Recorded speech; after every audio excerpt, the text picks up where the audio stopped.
and crossbows, and these really add on top of your other build that you're already creating to kind of just specialize you a little bit more, create interesting group synergies, and also just if you're a solo player, it lets you play the way you want to play. Yeah. Keep customizing. So, I mean, you mentioned that end game first philosophy. Was that really something you took away from the Division 1 of giving players a lot of things to do even after they finish the main campaign? Oh yeah, I think if you see the type of stuff we continue to add, right, through year 1 and year 2, there were tons of different game modes, there were world expansions, there were Dark Zone expansions, all these things, and it's because the players who play this game are very passionate and they consume content, man, and you just always want to give them more stuff to play. It's awesome. Absolutely. So yeah, we have the sharpshooter specialization up right now. Let's look in a little bit in depth in some of this gear. Yeah, so you can also see here that your normal gear that you're equipping, your 6 major slots, have brands associated with them now. And that adds so much to the game because on top of trying to get a really good set of knee pads, you're trying to combine brands together in interesting ways as well. And it's just, I really think the core loot game is going to be super interesting in this one and in a real evolution. Yeah, that's always what hooked me on the first division. Yeah. You can also see some of the new skills in play here, like there's a support drone that you can actually pop out and it follows you around the battlefield, and it makes you just have an evolved sense of the Shade Tech from the first game. It feels like heightened. It's really cool. Yeah, no, that's awesome. And so as you mentioned, the sharpshooter comes with the sniper rifle. That's his signature, or his or her signature weapon. What other specializations are there? Yeah, so there's a demolitionist, and they have a rocket launcher, and then there's also a specialization that gives you a crossbow with an exploding tip arrow, which is the fantasy of it is pretty amazing. But the weapon is just kind of like the centerpiece of the specialization. Just picking your specialization kind of adds to your toolbox, so it really opens up a whole new progression path, even past getting the weapon, which is that's the front and center thing, but there's a lot of interesting progression inside of the system. So yeah, absolutely. So let's jump into the map a little bit and take a look at DC. Yeah, so you can see here how big the map is compared to New York. So we're about 20% larger than the map we shipped within New York, which was already pretty massive. The E3 demo that people are playing kind of takes place just in this one little section. And as you start pulling back the map from there, you can really see how much variety we're going to get out of this. Even at this very high level, you can see the difference between the really wide open spaces and start seeing all those different environments. So you can see, up in Georgetown, it's a very suburban feel, and versus, down here where most of the monuments are, like the Capitol that you can see in the background of the demo. Yeah, and as you said, it's completely open around the Capitol. That's something we didn't see a whole lot of in the Division 1. Absolutely, right? There's a lot of those tall skyscrapers kind of create some corridors for you, and it's really refreshing to be able to see some one-story buildings and some just the different feel that creates. And so how does that translate to gameplay? I think the biggest thing is that you feel like you can attack encounters from so many more angles than last time, right? Like, in the demo you start and you're coming in from one angle, but that's an open world activity. So you can imagine you're leaving the Capitol building, you come from the other side, that plays out so differently. Things feel more open because you have more options of how you want to engage the fights.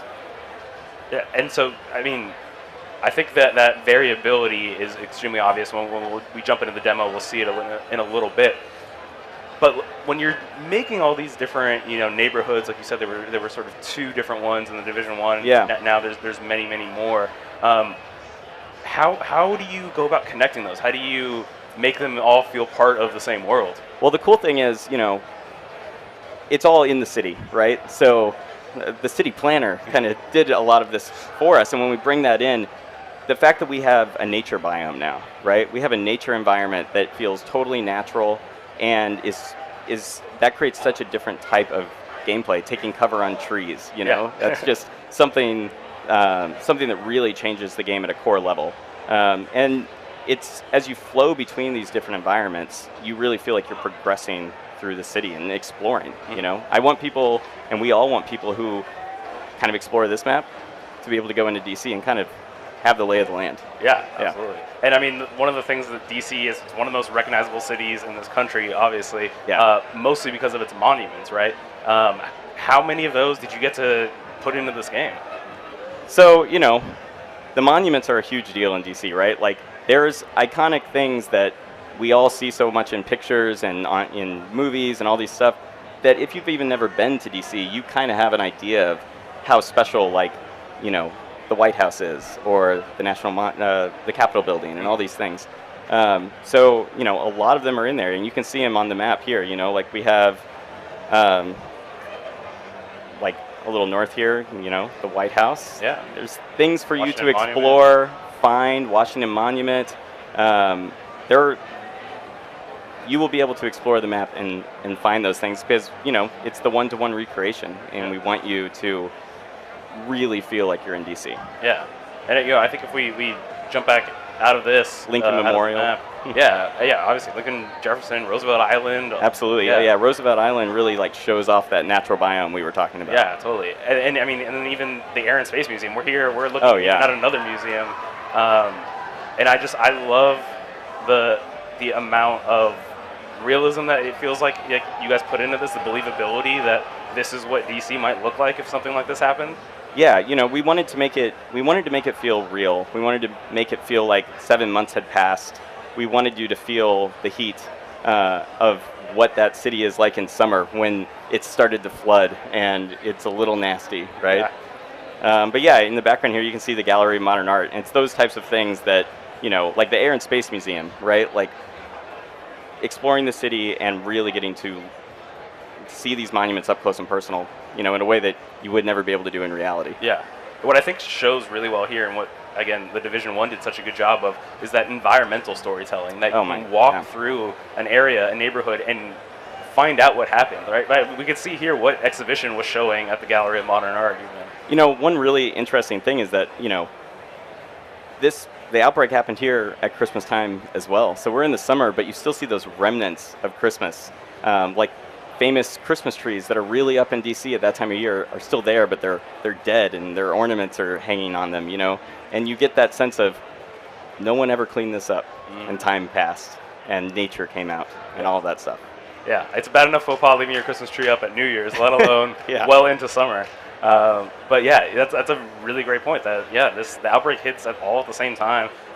What happens when it's 6 months down the line, and you know, how do you deal with that? True Sons have this area locked down, but if you can capture their control point, you'll be clearing the way for the settlement to take it over.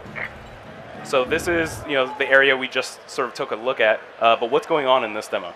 Well, the cool thing about this demo is, you know, this is not some scripted mission, it's not a side mission, it's not a main mission, this is just the open world. This is the living world that we're creating. So the players are just exploring the living world right now, and they come upon a control point, and that's one of these things I was talking about, where that the True Sons faction have moved in there to try to lock it down. And if you get in there, you can call civilians to help you and try to take it back. And if you hold that, you're getting resources for, you know, the civilians, and you're helping them out. And these types of things can just occur throughout the living world, right? They're different every time you play, and we really want to increase the replayability of even this aspect of the game. Yeah, and so we're looking here at a 4-person squad, right? Sort of switching between angles.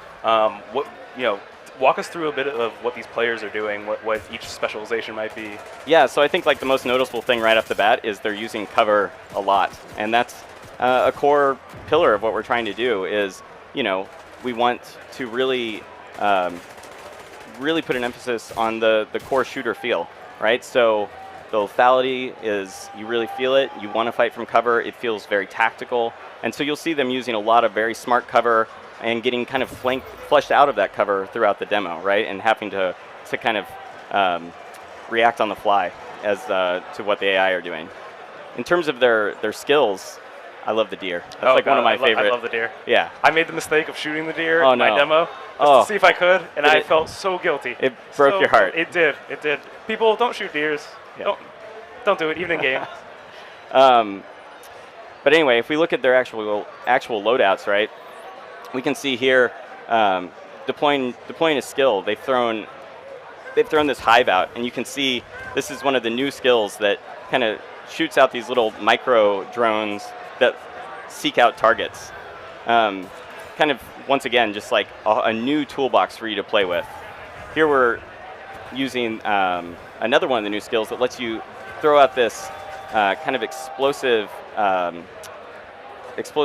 mist into the air, and when bullets penetrate inside of it, it lights on fire. Oh, so there's clouds of fire. Clouds of fire, right? And you can imagine you could lay down this cloud of fire, throw the hive in there. The hive lets out the chain reaction of fire throughout the battlefield. We're trying to create a lot of interesting synergies between what players can actually build. Yeah. And I think, we started off in sort of a enclosed interior space, and now we see, the Capitol building in the background. It's a much more open space, like you were talking about, than we'd ever seen before.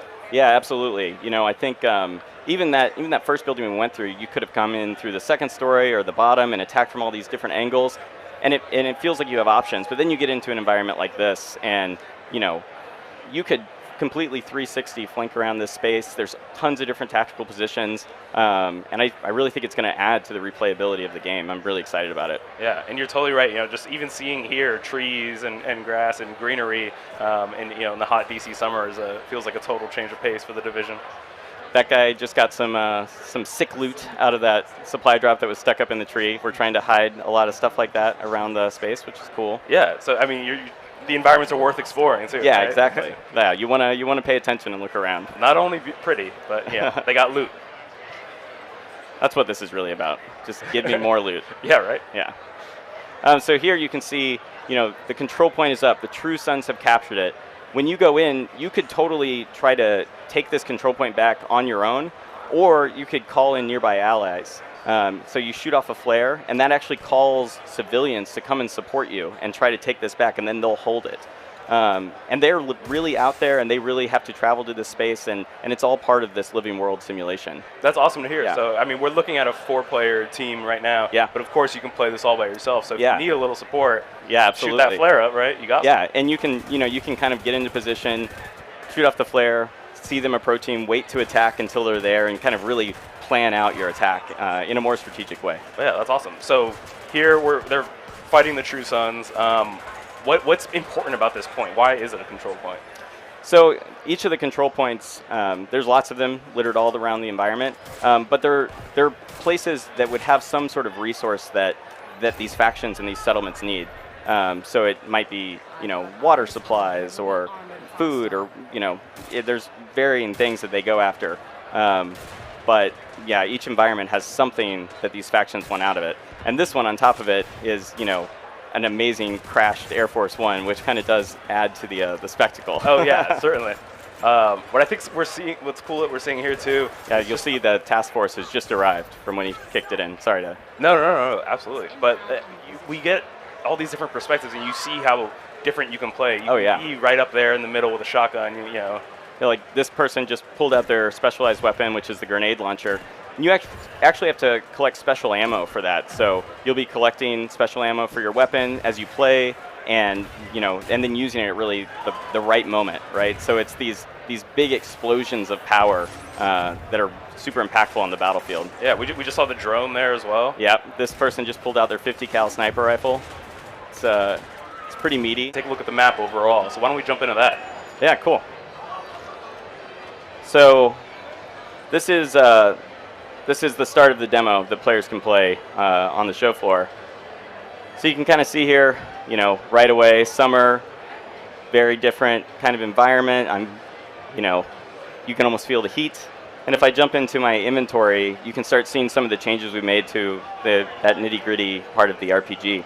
And the biggest change right off the bat is the specialization weapon, right? When you hold on, I just want to stop you right there. We're still talking a little bit more about DC, showing off some of the more detailed environments. And as you can see here from the stream, you guys put in so much care and depth into this world. I think it's one thing to build DC; it's a whole other thing to ruin it in a way, right? Yeah. Well, the whole world is made in layers, right? Like we start with that base DC, that 1-to-1 we were talking about, but then you're layering on top of that the story, right? What happened to these environments in the beginning part of the outbreak? What would have they been used for? How could this have happened here? Of all the capitals, of all the nations on Earth, none more vigilant, safeguarded, prepared. Was it vanity?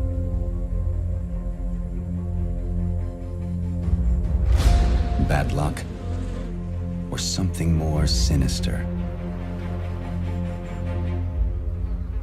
One thing is beyond question. This is where we push back. This is our defining moment. If we fail, our nation falls. We are the free world's last line of defense.